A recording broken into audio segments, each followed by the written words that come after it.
Par contre, je m'appelle Anis Beaumont, je suis chef de clinique dans le service de maladies infectieuses de l'hôpital Saint-Antoine à Paris et à mi-temps au sein de l'Institut Pierre-Louis d'épidémiologie et de santé publique grâce à un poste INSERM Bettencourt. Et je suis également co-coordinatrice du groupe Infectiologie Écologie depuis sa création au début de cette année 2025 et c'est à ce titre que j'ai le plaisir de vous parler de transition écologique et bon usage antibiotique. Donc je n'ai pas de lien d'intérêt à déclarer. Je ne vais pas vous rappeler l'ampleur de la problématique du dérèglement climatique que vous connaissez bien, mais je tiens à souligner que ce défi appelle à une mobilisation collective et que chaque corps de métier a un rôle à jouer dans la transition. De plus, en tant que professionnels de santé, nous sommes particulièrement concernés par la crise climatique, car les impacts sur la santé sont multiples. Les maladies infectieuses en particulier sont au cœur de cette crise, et ce à la fois de manière directe, par exemple en ce qui concerne les zoonoses ou les maladies vectorielles, mais également via des effets indirects, puisque certaines pathologies également favorisées par le dérèglement climatique, comme la malnutrition, les maladies cardiaques ou respiratoires, sont également des facteurs de risque d'infection. La résistance aux antibiotiques, qui est moins souvent citée, est aussi favorisée par le dérèglement climatique, ce dernier ayant un effet catalytique sur les principaux déterminants de la résistance, en effet l'augmentation des températures ou encore la défaillance des infrastructures sanitaires lors des événements climatiques extrêmes, pour ne citer que cela, sont des événements qui favorisent la résistance aux anti-infectieux. Cela nous amène à la notion de double contrainte carbone. Comme on l'a vu, la charge sur le système de santé va augmenter en raison de la crise climatique et en même temps, le système de santé participe aux émissions de gaz à effet de serre. Le rapport du Shift Project, publié en 2023, montre que le système de santé en France émet environ 50 millions de tonnes d'équivalent CO2 par an, soit 8% des émissions nationales, donc c'est non négligeable. Et en termes de principaux postes d'émission, on voit que c'est majoritairement les médicaments et les dispositifs médicaux qui, à eux deux, représentent 50% des émissions, et c'est donc le principal levier d'action.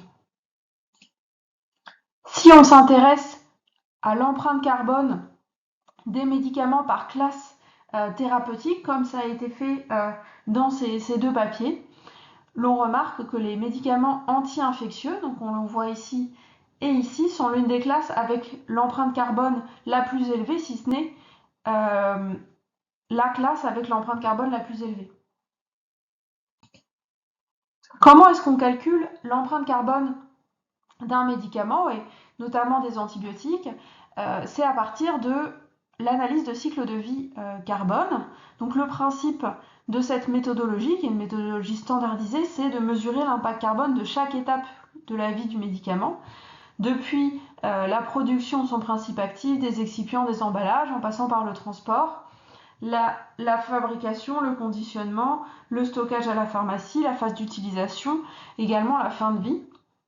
Donc comment on obtient ce type de données? Donc ça peut être des données qui sont fournies par les industriels qui produisent ces médicaments. Il existe également des analyses simplifiées par estimation, c'est ce que permet l'outil carbone développé par l'APHP, mais ça ne permet d'obtenir qu'un chiffre simplifié et donc difficilement de comparer les molécules. Et puis, certaines entreprises sont également spécialisées dans le calcul de ces ACV, mais cela est complexe et nécessite une expertise. Ces analyses de cycle de vie permettent donc de comparer les antibiotiques entre eux, et donc je vais vous noter plusieurs notions importantes qui résultent des travaux qui ont été réalisés sur ce sujet-là. Tout d'abord, deux antibiotiques de même spectre n'ont pas nécessairement la même empreinte carbone. Et par exemple, c'est le cas si on compare ceftriaxone versus céfotaxime. Étienne Raphaël a soutenu sa thèse de médecine sur ce sujet cette année en 2025 et il a bien montré que par jour de traitement, l'empreinte carbone du céfotaxime était bien plus importante que celle de la ceftriaxone, et ce résultat a également été confirmé par Mathilde Réveillon-Histin via une méthodologie différente. Donc ça, c'est lié à la fois à des doses définies journalières différentes, et donc il y a un mode d'administration différent qui fait que la céfotaxime nécessite plus de dispositifs médicaux. Et donc ce type de travail permet de donner des pistes sur comment limiter l'empreinte carbone de nos pratiques. Je poursuis avec le travail de Mathilde Réveillon-Istin, qui est actuellement qui est actuellement soumis à une revue, qui a été fait en partenariat avec la société Ecovamed, qui est spécialisée dans les analyses de cycle de vie.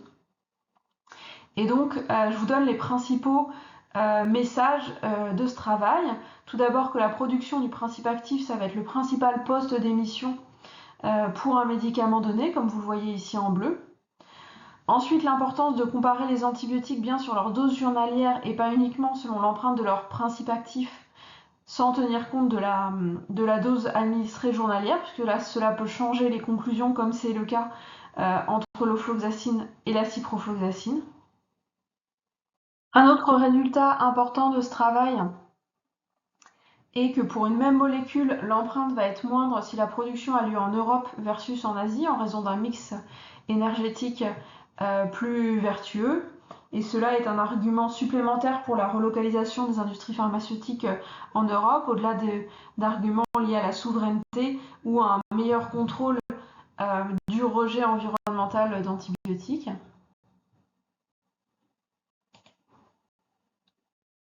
De plus, un autre résultat important de ce travail est l'importance du rôle du mode d'administration. En effet, une administration par voie intraveineuse va être beaucoup plus émettrice qu'une administration per os. Et toutes les administrations par voie intraveineuse ne sont pas équivalentes, avec une voie intraveineuse lente qui va être plus émettrice qu'une voie intraveineuse directe, par exemple. Nicolas Massard, qui est réanimateur à l'hôpital de Saint-Brieuc et membre du groupe Réagir de la SRLF, a également travaillé sur le rôle du mode d'administration intraveineuse sur l'empreinte environnementale de l'administration d'antibiotiques. Et donc ici dans ce travail, qui est un travail actuellement under review, pas encore officiellement publié, je le remercie de m'avoir prêté les graphiques spécifiquement pour cette présentation. Il compare l'empreinte carbone associée à la prise de cefepime, cefotaxime et piperacilline tazobactam en fonction de différents modes d'administration intraveineuse. Et donc les principaux messages de ce travail, c'est que l'administration intraveineuse intermittente va être plus émettrice que l'administration intraveineuse prolongée, qui elle-même est plus émettrice que l'administration intraveineuse continue. Et pour cette administration par voie intraveineuse continue, l'empreinte va être plus importante lorsqu'on utilise un pousse-seringue électrique, comme on peut le voir ici, par rapport à une pompe volumétrique. Jean-Baptiste Lenné, qui est infectiologue et membre du GREEN, a également travaillé sur la comparaison entre l'administration par voie intermittente et par voie continue et a retrouvé les mêmes résultats que dans le travail de Nicolas Massard avec des méthodologies différentes, ce qui renforce le niveau de preuve de ce résultat. Et donc là, vous voyez dans ce tableau la comparaison entre l'administration par voie intermittente et par voie continue pour différents antibiotiques. Et on voit que les ratios peuvent aller jusqu'à 4,5, 3,5 par exemple pour la cloxacilline, ce qui montre l'échelle d'économie qui pourrait être faite en cas d'administration par voie continue plutôt qu'intermittente. Un autre travail sur cette même thématique a été mené par Jim Requin, qui est infectiologue à Angers et également membre du GREEN, et qui lui a comparé les diffuseurs élastométriques versus les pompes volumétriques, pour le cas particulier de l'administration d'antibiotiques au domicile des patients. Et il montre dans ce travail que les pompes volumétriques, une nouvelle fois, vont être plus vertueuses que les diffuseurs élastométriques qui, eux, seront entre 3,6 fois et 5,5 fois plus émetteurs. Au cours des diapositives précédentes, je vous ai présenté l'empreinte carbone associée à plusieurs pratiques de soins, mais ces travaux présentent souvent plusieurs limites. Notamment l'analyse de cycle carbone, comme je vous l'avais présenté, repose souvent sur des méthodes simplifiées ou indirectes, et ce, en raison de l'absence de publication des données précises d'analyse de cycle de vie qui n'est disponible que pour les industriels qui fabriquent le produit, qui eux seuls peuvent connaître les détails du processus de fabrication. Et donc ce manque de données pour pouvoir analyser de manière fiable les différentes pratiques de soins est un véritable problème pour pouvoir progresser au niveau de la recherche à ce sujet et implémenter des mesures efficaces.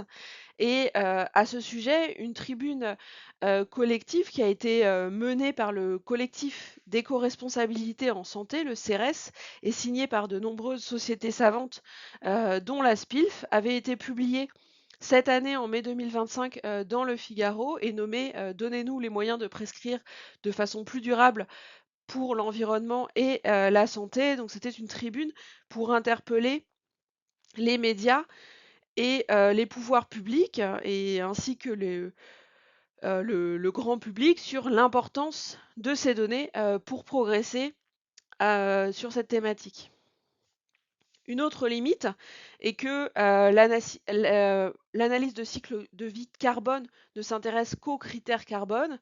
Or, vous savez qu'il existe d'autres limites planétaires qui sont représentées ici, 9 limites planétaires. Je ne vais pas toutes les citer. Vous connaissez la problématique de l'eau douce, de la biodiversité, de l'acidification des océans, par exemple.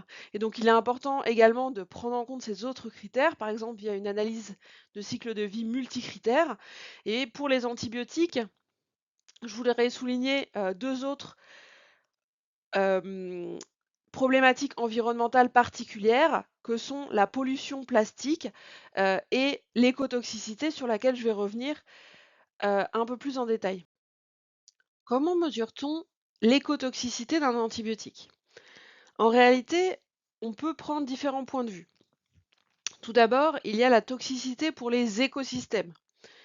Pour cela, il existe différents indices, notamment un des plus utilisés qui sont les PNEC environnement, PNEC pour Predicted No Effect Concentration for Environment.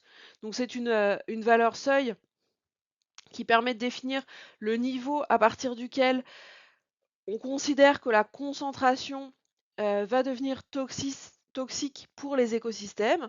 Et si on la met en rapport avec les concentrations effectivement mesurées dans l'environnement, qui elles vont également dépendre de la capacité d'un antibiotique à être dégradé, par exemple, on va obtenir un coefficient de risque pour l'environnement, c'est ce RQ environnement.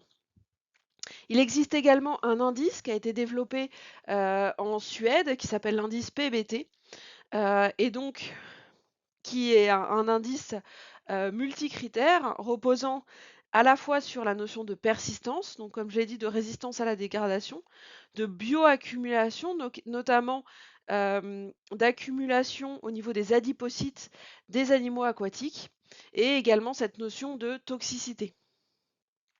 Mais l'écotoxicité, c'est également la problématique de la résistance aux antibiotiques, et pour ça, il existe donc d'autres indices qui sont notamment basés sur le même principe que les PNEC environnement, mais vont être les PNEC R pour résistance, ce qui va correspondre à la concentration maximale en dessous de laquelle le risque de sélectionner des bactéries résistantes est jugé acceptable. Et encore une fois, on peut obtenir des coefficients de risque. Quelles données existent-ils pour cette écotoxicité, et notamment en France?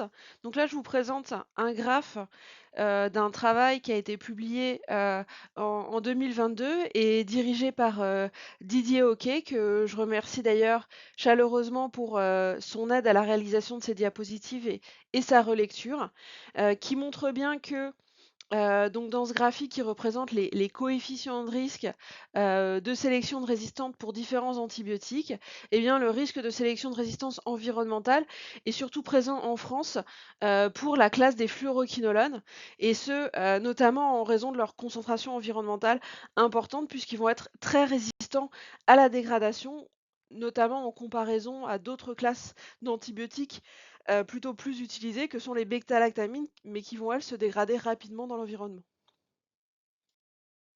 Il existe de nombreuses limites à l'évaluation de cette écotoxicité à l'heure actuelle. Tout d'abord parce qu'il existe un grand manque de données de concentration effective.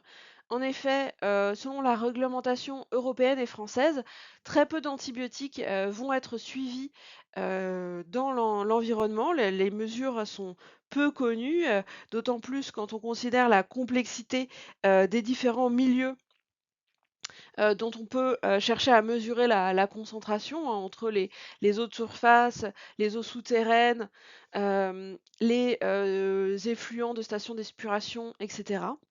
Et de plus, il existe un manque de données seuil, ces PNEC que je vous ai présentés précédemment, puisque leur évaluation n'est pas obligatoire dans les évaluations réglementaires.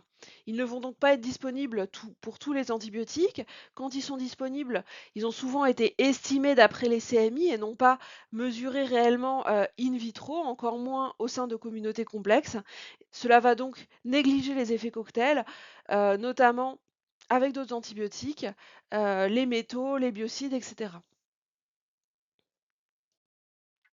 Ainsi, si on veut comparer l'empreinte environnementale de deux antibiotiques, l'idéal serait de tendre vers ce qu'on pourrait appeler un éco-score pour les antibiotiques, à l'image du Nutri-Score qu'on utilise aujourd'hui au quotidien pour comparer 2 paquets de biscuits, dans un supermarché. L'éco-score antibiotique permettrait de comparer, différentes molécules selon, différents, critères. Là, je vous présente un graphique en radar, tout à fait artificiel que j'ai créé pour cette présentation, pour vous donner une idée des critères qu'on pourrait prendre en compte, le spectre de l'antibiotique, son impact sur le microbiote, son empreinte carbone, son écotoxicité sur les écosystèmes, mais également le risque de sélection environnementale de bactéries résistantes. Mais il existe encore beaucoup d'étapes avant d'arriver à cet éco-score. Tout d'abord parce que les critères sont à définir, ainsi que les méthodologies précises pour y parvenir. Et on sait à quel point ça peut être difficile, même pour la question par exemple de l'impact sur le microbiote qui est étudié depuis des années. On a encore du mal à trouver des critères consensuels. Il existe actuellement un grand manque de données et de connaissances sur ces thématiques environnementales, comme je l'ai détaillé précédemment. Et puis, il faut aussi se poser la question de comment ces différents paramètres vont être pondérés, ont-ils toutes la même importance. Mais la bonne nouvelle, c'est qu'avant d'aboutir à cet éco-score, il existe de nombreuses mesures entre guillemets simples qui en fait relèvent du bon usage antibiotique que vous appliquez sûrement déjà sans forcément savoir que c'est également pratiquer des éco-soins que d'appliquer ces mesures-là. Et donc je vais en détailler, quelques-unes par la suite. Une des premières mesures, c'est de diminuer le volume de prescriptions antibiotiques, en particulier, la question de l'antibiothérapie inadaptée, qui est également donc un énorme levier pour, limiter, l'empreinte environnementale de nos pratiques de soins. Et donc là, je vous présente un travail qui a été publié l'année précédente sur l'empreinte carbone des déchets associés à une antibiothérapie inadaptée, qui est estimée à peu près 28% des prescriptions aux USA en 2014 et en 2015. Et donc là, ils estiment dans ce travail que ça représente 200 fois le tour de la Terre en voiture diesel. Donc, ce travail présente plusieurs limites méthodologiques, notamment ici se sont intéressés uniquement à l'empreinte carbone des déchets associés à cette antibiothérapie inadaptée, alors que comme on l'a vu précédemment, en fait les déchets sont une part relativement minime de l'empreinte environnementale des soins, et il aurait été beaucoup plus puissant de s'intéresser à l'empreinte environnementale de la production de ces mêmes antibiotiques. Mais ça montre déjà le levier que ça peut représenter, et puis ça peut donner des idées aussi pour, valoriser d'une autre manière, les travaux de bon usage antibiotique. Un autre levier majeur va être de diminuer la durée de traitement, notamment de respecter les durées de traitement prescrites ou de réévaluer une antibiothérapie à 48-72 heures et de l'arrêter si celle-ci n'était en fait pas indiquée. Et donc ici, je vous présente un travail qui a été publié dans le JAC AMR cette année et qui montre les travaux d'une équipe mobile d'avis infectieux d'un CHU à Dublin, donc qui ont émis 229 recommandations qui ont été suivies d'arrêter le traitement ou bien de le switcher par voie orale. Et donc, ils ont estimé le nombre de kilos de déchets que ça permettait d'économiser et également en termes d'émissions carbone. Et donc, ils évaluent leurs travaux en termes de gain environnemental à 261 kilos d'équivalent CO2, ce qui représente par exemple 1200 km en voiture thermique. Donc encore une fois, une manière autre de valoriser des travaux de bon usage antibiotique. La mise en place d'une dispensation effective des antibiotiques à l'unité serait également un levier d'action majeur pour réduire l'empreinte environnementale de l'antibiothérapie en France, hein, parce qu'en effet, c'est bien de diminuer la durée de traitement. C'est effectif en termes d'empreinte environnementale à l'hôpital, puisque en pratique, la dispensation se fait en effet à l'unité, mais ce n'est pas le cas en ville encore actuellement. Il y avait eu une expérimentation en 2015 en France qui avait été menée par l'INSERM et qui avait évalué que 60% des conditionnements en ville ne correspondaient pas aux quantités prescrites et que adhérer aux quantités prescrites via la dispensation à l'unité permettrait de diminuer de 10% cette concentration antibiotique. Et actuellement en France, en 2024, environ 1% des antibiotiques seulement ont été délivrés à l'unité, seulement dans des contextes de pénurie. Et donc, agir sur ce levier serait majeur. Le bon usage diagnostique est également un levier important pour réduire l'empreinte environnementale des soins. Et ici, je vous présente deux travaux complémentaires sur un examen de maladie infectieuse très prescrit qui est l'ECBU. Et donc, ces travaux permettent d'évaluer l'empreinte environnementale de cet examen très prescrit en France, puisque la première étape avant de réduire l'empreinte environnementale d'un soin, c'est déjà de permettre de mesurer son empreinte. Et ici, donc, le travail de Véronique Mondin, qui est également membre du GREEN, avait porté sur la phase préanalytique de l'ECBU, donc l'empreinte carbone au moment du prélèvement. Et donc là, elle a distingué l'empreinte carbone si le patient a été sondé ou non. On voit que ça va être très différent. Et pour vous donner un ordre d'idée, en termes de kilomètres effectués en voiture thermique, cela représente entre 7,5 et 30 km en voiture thermique par examen pour cette seule phase de prélèvement. Et pour ce qui concerne la phase analytique, donc une fois que le CBU est arrivé au laboratoire, la mise en culture, l'antibiogramme, etc. Donc là, c'était l'exemple d'un ECBU positif à Escherichia coli. Julien Brunet a évalué dans ce travail que l'empreinte carbone donc, différait en fonction des méthodes mises en place par le laboratoire. Est-ce que c'était une analyse manuelle, semi-automatique ou automatique? Et entre ces différentes méthodes, on variait entre 5 et 12 km en voiture thermique d'équivalent CO2 par examen. Ainsi, je voudrais réinsister sur le fait que faire du bon usage, c'est faire de l'éco-soin. L'éco-soin, ou soin éco-responsable, c'est un acte de soin qui, à qualité et sécurité égale, va engendrer un moindre impact sur l'environnement. Et donc toutes les mesures du bon usage, comme les affiches réalisées par le groupe Bon Usage et notamment Claire Hobson pour essayer de réévaluer la pertinence de prescrire un ECBU par exemple, ou de réévaluer la pertinence de chaque examen biologique de manière générale, comme ça a été fait dans un des tout nouveaux flyers de la PHP qui a été mené de manière multidisciplinaire, notamment par Juliette Pavy, qui est infectiologue à l'Hôtel Dieu et membre du GREEN. Bah, toutes ces mesures contribuent de manière conjointe au bon usage antibiotique et aux éco-soins. Ainsi, une des notions importantes de cette présentation, c'est la notion de convergence des luttes, ou on pourrait également dire co-bénéfice, comme le montre bien cette diapositive de Jim Requin, qui a montré les économies possibles sur un an si au sein du CHU d'Angers, on utilisait uniquement l'administration continue plutôt que l'administration intermittente pour les 5 bêta-lactamines à demi-vie courte les plus prescrites.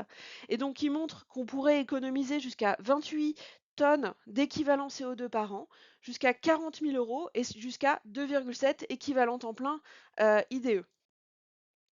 De plus, l'argument écologique serait donc potentiellement un moyen de capter, de convaincre d'autres prescripteurs ou d'autres usagers qui ne seraient pas forcément sensibles aux arguments relatifs à la résistance aux antibiotiques ou aux arguments sur le coût d'une antibiothérapie inappropriée. Et je voudrais terminer cette présentation sur un parallèle entre deux crises importantes auxquelles nous serons confrontés au cours des prochaines décennies, que sont la résistance aux antibiotiques et la crise climatique, parce que je considère que la résistance aux antibiotiques, finalement, pourrait être conceptualisée comme une limite planétaire. En effet, ces deux problématiques ont des déterminants communs. Les antibiotiques, tout comme les énergies fossiles, ont fait l'objet d'un usage exponentiel au cours des dernières décennies et cet usage a eu un fort impact, d'ailleurs très positif, sur nos modes de vie actuels. Il existe des freins communs à la résolution de ces deux crises. Tout d'abord parce que ce problème est souvent vu comme futur, en dépit d'une forte inertie, et il est peu perceptible. Il va être complexe à mesurer avec des déterminants multifactoriels et souvent des phénomènes de déni. Il existe peu de victimes directes. Donc, par exemple, très peu de personnes vont considérer être malades de la résistance aux antibiotiques. Souvent, on est d'abord malade d'un cancer qui a généré une infection nosocomiale qui va être résistante aux antibiotiques, mais pas directement de la résistance. C'est la même chose pour, par exemple, des victimes d'un événement climatique extrême. Et un autre frein va être la nécessité d'un changement systémique de nos sociétés, aussi bien au niveau des systèmes de santé que des modèles économiques. Il existe une même hétérogénéité du fardeau pour ces deux problématiques, avec un fardeau qui est plus important dans les pays à revenus faibles et intermédiaires.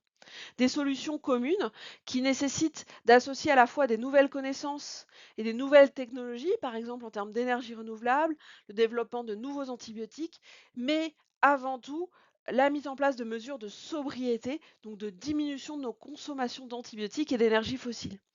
Et de la même manière, la trajectoire va être commune, avec la nécessité d'une approche à la fois de ce qu'on dit mitigation en anglais ou atténuation. Donc ça, c'est encore, ça rejoint la notion de sobriété, donc d'atténuer notre consommation, mais également des mesures d'adaptation, puisqu'il faudra apprendre à vivre avec des températures plus élevées, mais également à vivre avec ces nouvelles bactéries résistantes aux antibiotiques. Enfin, les messages à garder en tête de cette présentation, ça va être tout d'abord la notion de double contrainte carbone du système de santé. Ensuite, le fait que les antibiotiques sont un levier majeur pour réduire l'empreinte environnementale de nos soins. Il faut poursuivre la collecte de données, poursuivre le travail méthodologique et à terme intégrer ces notions dans nos recommandations de pratique. En attendant, des mesures simples, entre guillemets, vont être efficaces et convergent souvent avec les avantages économiques et en ressources humaines. C'est les co-bénéfices. Enfin, la nécessité d'un travail collaboratif entre médecins de différentes spécialités, avec les scientifiques, les autres disciplines, aussi bien en écologie qu'en médecine vétérinaire, etc., avec les industriels, les pouvoirs publics et les usagers. Et enfin, les notions qui rapprochent le défi climatique et la résistance aux antibiotiques, deux crises qui sont tout à fait intriquées. Je vous remercie pour votre attention. Je remercie chaleureusement toute l'équipe du Green pour son travail depuis sa création, mais également plus particulièrement tous ceux dont j'ai présenté les travaux dans cette présentation et qui m'ont aidé à la construire. Je vous invite à visiter notre page web, à nous contacter si vous avez des questions et à suivre notre page LinkedIn. Et puis après cette session, vous pouvez nous retrouver sur le stand de la SPILF où nous serons heureux de répondre à toutes vos questions. Merci beaucoup.